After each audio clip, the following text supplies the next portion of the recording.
Baik, fase kelahiran. Quran surah kedua ayat 233, kemudian diturunkan ke Quran surah ketiga ayat 35 sampai dengan 37. Posisi paling kiri di pertengahan sampai ke bawah. Baik, bismillah. Quran surah 2 ayat 233. Wal walidatu yurdi'na auladahunna haulaini kamilaini liman arada an yutimma radha'ah. Bapak dan Ibu, kalau tadi fase kandungan tugas kedua orang tua masih sama, masih kompak. Pasca lahiran mulai dipisah oleh Allah. Mulai ada beda tugas. Tolong pahami betul ini ya. Pertama, tugas seorang istri yang baru melahirkan, namanya langsung disebut oleh Allah beda. Namanya walidah. Walidah, ibu yang baru melahirkan. Wal walidatu, dan perempuan yang baru melahirkan itu yurdi'na auladahunna. Tolong jangan banyak diberikan beban, kata Quran. Fokuskan saja dirinya untuk bisa memberikan ASI bagi anaknya. Kalau bisa sempurnakan sampai dengan 2 tahun. Ibu, tugas pertamanya maksimalkan ASI. Insyaallah.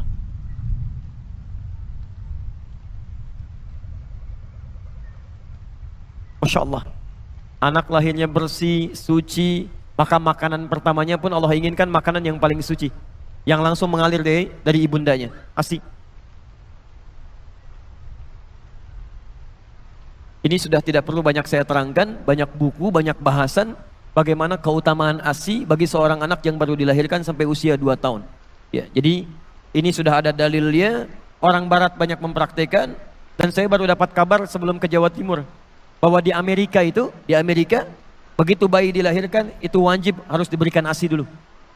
Dalilnya kita yang punya. Teman-teman, jadi saya kasih bocoran sedikit ya, ini rahasia di antara kita lah pagi ini. Yang paling banyak mempraktekkan isi Al-Quran dan hadis itu sekarang orang Yahudi, Pak. Orang Yahudi. Dan mereka itu paling yakin dengan Quran dan hadis, paling yakin. Cuman mereka nggak pernah sebutkan kalau ini dari Quran, ini dari hadis. Saya beri contoh ya. Dari mulai anak-anak itu kecil sampai dengan dewasanya, anak kecil saja yang dikeluarkan pendidikannya dari hadis. Tinggalkan hal-hal yang tidak berguna, ditontonan yang tidak bagus dijauhkan dari anak-anak. Hal-hal yang tidak kreatif dijauhkan dari anak-anak. Semacam kayak gadget, kayak macam-macam itu dijauhkan. Yang didekatkan tuh yang bisa menstimulasi otaknya, ya potensi kecerdasannya dan peluang potensi-potensi kebaikan yang lain. Itu Masya Allah. Itu dimunculkan. Sampai dengan persiapan mau ke hari akhir pun itu mereka keluarkan hadisnya. Nabi pernah menyampaikan tanda-tanda akhir zaman, diantara puncaknya akan terjadi peperangan besar. Ya, akan terjadi peperangan besar. Di mana saat kemudian terjadi pertempuran, banyak pohon-pohon yang melindungi orang Yahudi, disebut dengan pohon korkod. Nanti ada yang mengatakan di sini Yahudi bersembunyi, cepat, temukan dia. Anda tahu apa yang terjadi? Sampai dengan hari ini banyak orang Yahudi menanam pohon-pohon yang disebutkan di hadis tadi. Ya, orang Yahudi aja yakin dengan hadis, kemudian dia amalkan. Kita yang mendapatkan anugerah Nabinya, kenapa nggak kita praktekkan?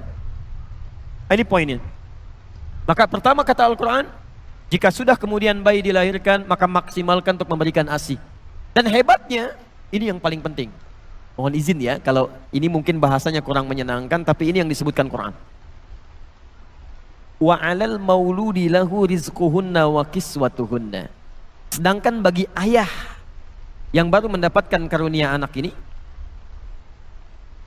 jangan ganggu ibunya supaya tidak banyak memiliki perasaan-perasaan, terganggu emosionalnya, sehingga kualitas ASI yang mengalir kepada anaknya tidak baik. Maka biarkan dia konsentrasi dengan memberikan ASI-nya, maka suami memberikan fasilitas-fasilitas kebaikannya. Masya Allah. Rizquhunna, kebutuhan makannya. Kalau bisa suami yang suapi gitu kan, Masya Allah, hadir di sampingnya. Kan secara psikologis begini, perempuan yang baru melahirkan itu kan setengah rasa sakitnya itu akan hilang saat melihat bayinya. Sakit luar biasa, begitu bayi didekatkan kepadanya, itu setengah sakitnya hilang. Setengahnya lagi ketika suaminya hadir di sampingnya. Dia yang membelainya, dia yang berikan makanannya, dia yang siapkan pakaiannya, dia yang sampaikan kalimat-kalimat indahnya. Masya Allah bayinya sudah lahir tuh, Masya Allah. Hidungnya mirip kamu nih. La haula wala quwata illa billah. Tapi kok matanya mirip tetangga kita ya? Itu agak repot ya. Gak lain. Baik. Lihat stepnya. Jadi lahir, di dalam kandungan sudah punya pendidikan. Ketika dilahirkan sudah diberikan bekal eksklusif untuk mencerna potensi-potensi baik supaya muncul nantinya, disebut dengan ASI. Dan itu nggak boleh terganggu. Seorang ibu terganggu emosionalnya ketika memberikan ASI, maka akan berdampak pada kualitas akan potensi yang dia dapatkan. Nah, yang paling menarik, saya mau berhenti di titik ini dulu. Sekarang mari kita lihat bagaimana sunnah-sunnah Al-Quran ditunjukkan lewat keluarga Imran yang dimintakan pada kita untuk mempraktekannya. Selain ASI, apa yang dilakukan? Quran surah 3 ayat 35 sampai dengan 37.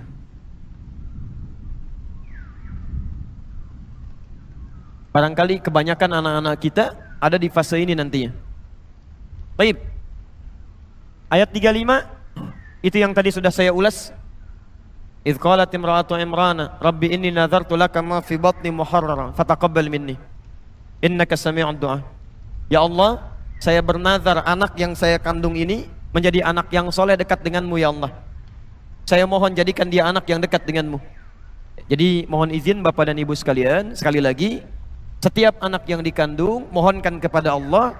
Dan bagian keduanya di ayat ini tolong spesifik minta anak ini mau direncanakan jadi apa. Jadi Anda harus punya planning. Misal, anak pertama itu jadi penghafal Quran. Masya Allah. Anak kedua tafsirnya. Masya Allah. Anak ketiga hadisnya misalnya. Anak keempat fikihnya. Wah, ini kalau dikabulkan oleh Allah Subhanahu wa taala indah sekali. Begitu punya persoalan, nah anak pertama apa ayatnya? Ini Abi, Masya Allah. Adik hadisnya apa? Ini Abi, Masya Allah. Tafsirnya apa kakak? Ini Abi, Masya Allah. Hukum fikihnya apa? Ini Abi. La haula wala quwata illa billah. Namira pokoknya kosong nggak ada pengajian. Habis nih. Ini indah. Yang Anda mulai rencanakan. Nah, sekarang ayat 36-nya. Selain sunnah yang ini, teruskan. Falamma wada'atha, tatkala bayinya dilahirkan, qalat rabbi inni wada'tuha untha.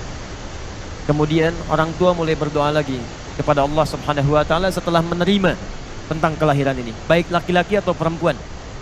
Hannah pernah berkata, ya Allah, yang lahir perempuan ya. Dijawab oleh Allah, wallahu a'lamu bima wada'at wa laysa dzakaru kal untha. Allah lebih paham tentang yang dilahirkan untuk kemaslahatan kamu. Perempuan pun punya keistimewaan yang tidak dimiliki oleh laki-laki. Jadi ini adab, kalau sudah dilahirkan terima, baik laki-laki atau perempuan, itu yang terbaik. Jangan mengeluh. Jelas ya? Baik. Apa yang dilakukan? Kemudian wa inni sammaituha Maryam. Selanjutnya mulai beri nama dengan nama yang terbaik.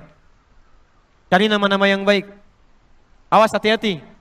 Ada banyak sahabat dan sahabiyah yang namanya diganti oleh Rasulullah SAW karena mengandung unsur yang tidak baik di dalamnya.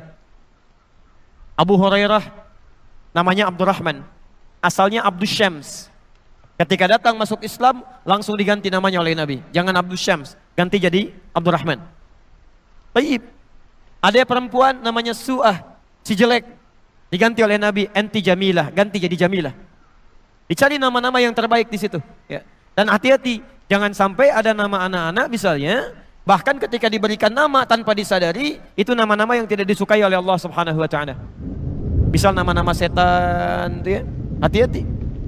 Khanzab nama setan, Dasim nama setan, hati-hati.